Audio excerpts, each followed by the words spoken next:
अगर तुम्हें लगता है तुम अपने माइंड के गुलाम बन चुके हो, अगर तुम बार बार वही सोच, वही डर, वही कंफ्यूज में फंस जाते हो, और अगर तुम सच में जानना चाहते हो कि मैं कौन हूँ, तो ये वीडियो तुम्हारी सोच की जड़ हिला देगा। आज हम जानेंगे हम कौन हैं। ये सवाल जितना सीधा लगता है उतना ही गहरा है। हम अपने पूरे जीवन में खुद को समझने की कोशिश करते हैं, लेकिन हम में से ज़्यादातर लोग एक ऐसी पहचान के साथ जीते हैं जो असली नहीं होती। हम खुद को शरीर मानते हैं, ये चेहरा, ये नाम, ये पहचान, ये काम, ये पद।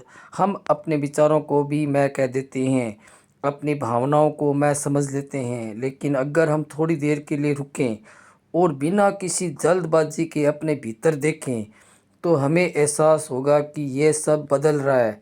शरीर बदल रहा है, कभी बचपन में छोटा था, फिर जवान हुआ, फिर बूढ़ा हुआ, और एक दिन ये शरीर ख़त्म हो जाएगा। तो शरीर तो अपना नहीं है, शरीर को तो मैं नहीं कह सकता।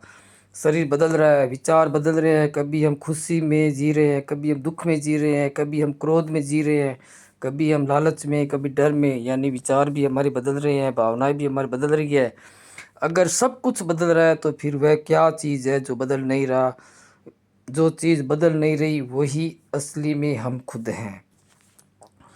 उस तुम को समझने के लिए हमें चेतना को समझना होगा। चेतना कोई चीज़ नहीं है जिसे हम छू सकते हैं, देख सकते हैं। वह जो देखती है, जो सुनती है, जो हर अनुभव को महसूस करती है, यह वह आधार है जिस पर हमारा पूरा जीवन टिका हुआ है। यानी जिस शक्ति की वजह से हम देख पा रहे हैं, जिस शक्ति की वजह से हम जिंदा है, वो शक्ति कौन है, हमें उस शक्ति को जानना है। जब तुम किसी विचार को देखते हो तो जो देख रहा है वही चेतना है। जब तुम दुख महसूस करते हो तो उस दुख को जो जान रहा है वही चेतना है। लेकिन समस्या यह है कि हम उसे देखने वाले को भूल जाते हैं, और जो देखा जा रहा है हम उसी के साथ जुड़ रहे हैं। जब तुम्हारे मन में एक विचार आता है मैं दुखी हूँ, तो तुम तुरंत उस विचार के साथ जुड़ जाते हो और अपने जीवन में दुख को महसूस करने लगते हो। तुम ये नहीं देखते यह सिर्फ एक विचार है, जो आया है वो कुछ समय बाद चला जाएगा। जीवन में दुख आया है, दुख भी चला जाएगा। जीवन में सुख आया है, सुख भी चला जाएगा। तुम उसे अपनी पहचान बना लेते हो। लेकिन अगर तुम थोड़ा रुक कर देखो तो तुम्हें समझ आएगा कि ये विचार स्थायी नहीं है। ये आता है, रहता है और फिर चला जाता है। जो चीज़ आती है और जाती है वह हम नहीं हो सकते, लेकिन जो इसे आते जाते देख रहा है वह हमेशा से है। उसी को चेतना कहते हैं, वही तुम्हारी असली पहचान है। यहीं पर जिदू कृष्णमूर्ति का दृष्टिकोण इस समझ को और गहरा करता है। वे कहते हैं कि हम अपने भीतर एक विभाजन बना लेते हैं। एक तरफ मैं, दूसरी तरफ मेरे विचार, मेरी भावनाएं। हमें लगता है हम अलग है और हमारे विचार अलग है, लेकिन कृष्णमूर्ति कहते हैं कि ये विभाजन ही भ्रम है। वे कहते हैं जो देख रहा है वही देखा जा रहा है। इसका मतलब है जो देखने वाला है और जो देखा जा रहा है वे अलग नहीं है। मैं भी विचारों से बना हूँ और मेरे विचार भी उसी प्रक्रिया का हिस्सा है। दोनों एक ही चेतना की अभिव्यक्ति है, यानी एक ही सिक्के के दो पहलू है। जब हम यह समझ लेते हैं कि ये विभाजन झूठा है, तो हमारे जीवन का संघर्ष खत्म होने लगता है। क्योंकि संघर्ष तभी होता है जब हम दो अलग अलग चीज़ों के बीच खिंचाव महसूस करते हैं। जब हम कहते हैं मुझे गुस्सा नहीं करना चाहिए, तो एक हिस्सा गुस्से में होता है और दूसरा हिस्सा उससे रोकने की कोशिश करता है। यही संघर्ष है।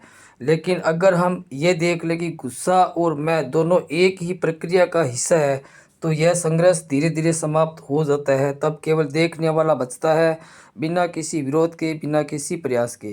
कृष्णमूर्ति ये भी कहते हैं कि हमारी चेतना हमारे अतीत से बनी है। हमारे अनुभव, हमारी यादें, हमारे अनुभव, हमारे डर, हमारी इच्छाएं, हमारी कल्पनाएं, ये सब हमारी चेतना का हिस्सा है। यही कंडीशनिंग हमें हर चीज़ को एक ख़ास तरीके से देखने पर मजबूर करती है। जब हम किसी व्यक्ति को देखते हैं तो हमें उसे जैसा वह है वैसा नहीं देखते, बल्कि जैसा हमने उसके बारे में सोचा है, जैसी हमारे उसके प्रति राय है, उसी रूप में हम उसे देखते हैं। यही कारण है कि हम वास्तविकता को कभी सीधे तरीके से नहीं देख पाते। लेकिन क्या इस कंडीशनिंग से बाहर निकला जा सकता है? कृष्णमूर्ति कहते हैं हाँ, लेकिन इसके लिए किसी टेक्निक या मेथड की ज़रूरत नहीं है, केवल एक चीज़ चाहिए, प्योर अवेयरनेस। जब तुम अपने विचारों को, अपनी प्रतिक्रियाओं को, अपनी भावनाओं को बिना किसी जजमेंट के देखते हो तो धीरे धीरे उनकी पकड़ कम होने लगती है। ये कोई प्रयास नहीं है, ये सिर्फ देखना है। और जब देखने में पूरी सच्चाई होती है तो परिवर्तन अपने आप होता है। अगर हम गौतम बुद्ध की ओर देखें तो वे चेतना को एक अलग दृष्टिकोण से समझाते हैं। बुद्ध कहते हैं कि जीवन में कुछ भी स्थायी नहीं है, सब कुछ बदल रहा है, हर क्षण, हर पल। और चेतना भी उसी परिवर्तनशील प्रक्रिया का हिस्सा है। यह कोई स्थायी आत्मा नहीं है, बल्कि एक प्रवाह है जो लगातार बदल रहा है। बुद्ध ने हमारे अनुभव को 5 हिस्सों में बांटा: रूप, वेदना, संज्ञा, संस्कार और विज्ञान। रूप यानी शरीर, वेदना यानी अनुभव की अनुभूति, संज्ञा यानी पहचान, संस्कार यानी मानसिक पैटर्न और विज्ञान यानी चेतना। ये पांचों मिलकर हमारे मैं का निर्माण करते हैं, लेकिन इनमें से कोई भी स्थायी नहीं है। जब हम इस सत्य को गहराई से समझ लेते हैं तो हमें एहसास होता है कि हमारा मैं भी एक स्थायी चीज़ नहीं है, बल्कि एक प्रक्रिया है। बुद्ध ने यह भी कहा था कि चेतना तब उत्पन्न होती है जब इंद्रियां और उसके विषय आपस में संपर्क में आते हैं। जब आँख किसी वस्तु को देखती है तो देखने की चेतना उत्पन्न होती है, क्योंकि आँख को देखने की शक्ति चेतना से मिलती है। जब कान किसी ध्वनि को सुनते हैं तो सुनने की चेतना उत्पन्न होती है, क्योंकि कानों को सुनने की शक्ति भी चेतना देती है। इसी तरह हर अनुभव के साथ एक नई चेतना जन्म लेती है। इसका मतलब यह है कि चेतना कोई स्थायी चीज़ नहीं है, बल्कि एक डायनामिक प्रोसेस है जो हर क्षण बदल रही है। अगर हम कृष्णमूर्ति और बुद्ध के इन दोनों दृष्टिकोणों को एक साथ देखें तो एक बहुत गहरी बात समझ में आती है कि एक तरफ कृष्णमूर्ति हमें ये दिखाते हैं कि हमारे भीतर का विभाजन ही हमारा भरम है, और दूसरी तरफ बुद्ध हमें ये समझाते हैं कि सब कुछ परिवर्तनशील है।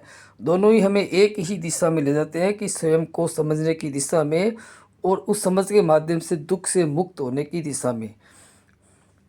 जब ये समझ धीरे धीरे हमारे भीतर उतरती है तो हमारा जीवन बदलने लगता है। हमारे पहले जहाँ हम हर विचार के साथ जुड़ जाते थे, अब हम उन्हें सिर्फ देखते हैं। पहले जहाँ हम हर भावना हमें हिला देती थी, हम अपने भावना जो मन में चल रही थी उसी के अकॉर्डिंग एक्शन कर रहे थे, अब हम उसके अनुभव के रूप में देखते हैं। यह कोई अचानक होने वाला परिवर्तन नहीं है, बल्कि धीरे धीरे विकसित होने वाली जागरूकता है। यानी जागरूकता और चेतना एक ही चीज़ है। जब हम अपने शरीर के प्रति, हम मन के प्रति जागरूक हो जाते हैं तो हम क्या करने वाले हैं और हम क्या कर रहे हैं, ये दोनों चीज़ें हमें अनुभव में होने लगती है, और हम जान जाते हैं कि हमारे शरीर में हमारा मन क्या कर रहा है और हम क्या करने वाले हैं। यानी बुद्धि भी जागृत हो जाती है। इसी को जागरूकता कहते हैं, यानी हर चीज़ के प्रति जागरूक हो जाना। इस जागरूकता का मतलब ये नहीं है कि तुम्हारे जीवन में समस्या नहीं होगी। जीवन में समस्या आएगी, कभी धन की कमी होगी, कभी धन ज़्यादा होगा, कभी दुख आएगा, कभी सुख आएगा, कभी बीमार होगे। ये तो प्रक्रिया चलती रहेगी, लेकिन अब इन प्रक्रियाओं को, अब आपका देखने का तरीका बदल जाएगा। परिस्थितियाँ बदल जाएगी, लोग बदलेंगे, लेकिन उन्हें देखने का तुम्हारा तरीका बदल जाएगा। जब अब हर चीज़ को अपनी पहचान में नहीं जोड़ोगे, तुम उसे एक घटना के रूप में देखोगे जो आती है और चली जाती है। धीरे धीरे तुम्हें ये एहसास होगा कि हमारे भीतर एक ऐसी जगह है जहाँ कोई समस्या नहीं पहुँच सकती, एक ऐसी शांति जो किसी बाहरी चीज़ का निर्भर नहीं है। ये शांति हमारे भीतर हमेशा से थी, लेकिन हमने कभी उसे देखा नहीं, क्योंकि हम हमेशा बाहर देखने में व्यस्त थे। और शायद यही जीवन का सबसे बड़ा रहस्य है कि जिसे हम बाहर ढूंढ रहे हैं वह पहले से हमारे अंदर मौजूद है। हमें कुछ नया पाने की ज़रूरत नहीं है, हमें सिर्फ ये समझने की ज़रूरत है कि हम वास्तव में कौन हैं।